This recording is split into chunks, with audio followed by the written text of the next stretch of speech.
Премиерот заложен за спроведување на изборите Емил Димитриев денеска беше во работна посета на Кочани и регионот. Ги пушти во употреба ново асфалтираните улици во населбата Драчевик, Февруарски поход и 13-та македонска бригада, што се дел од проектот за асфалтирање на 10 улици во Кочани во вредност од околу 1 милион евра, кој општината ги има обезбедено со заем од Светска банка. Димитриев во својот говор зборуваше и за реализација на голем број проекти за подобрување на условите за живот на граѓаните, како што се изградба на патишта, водоводи и канализацијски системи, за кои се инвестирани околу 4 милиони евра. Ја најави изградбата на експресниот пат Кочани-Штип. Првиот проект е рехабилитација на патната делница Кочани-Македонска каменица Делчево во должина од 30 километри во вредност од 6 милиони евра, која најскоро се воведува во работа. Вториот исклучително значаен проект е изградба на новиот експресен пат Кочани-Штип во должина од 26 километри со проценета вредност од 53,4 милиони евра, кој очекуваме да започне со градба во период јуни-јули оваа година.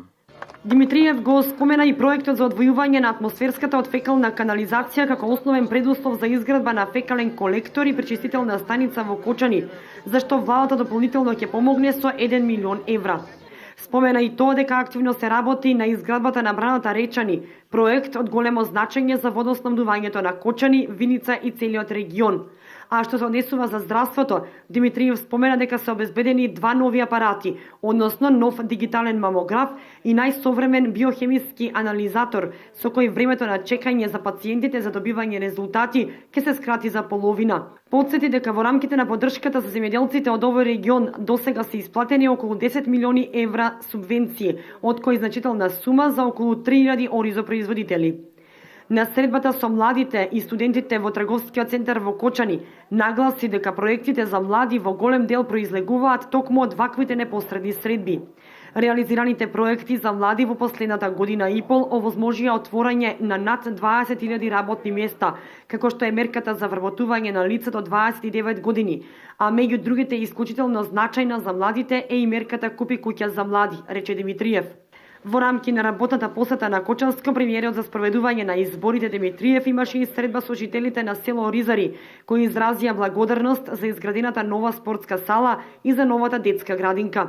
Младите од село Оризари го информираа Димитриев дека голем број ја искористиле владината мерка за самовработување. Има добри вести и од постојните фабрики кои што веќе функционираат. Ланска година Афенол имаше околу 300 и нешто вработени, сега во моментов имат 700 вработени. За многу кратко време тие ќе го дуплираат својот број на вработени.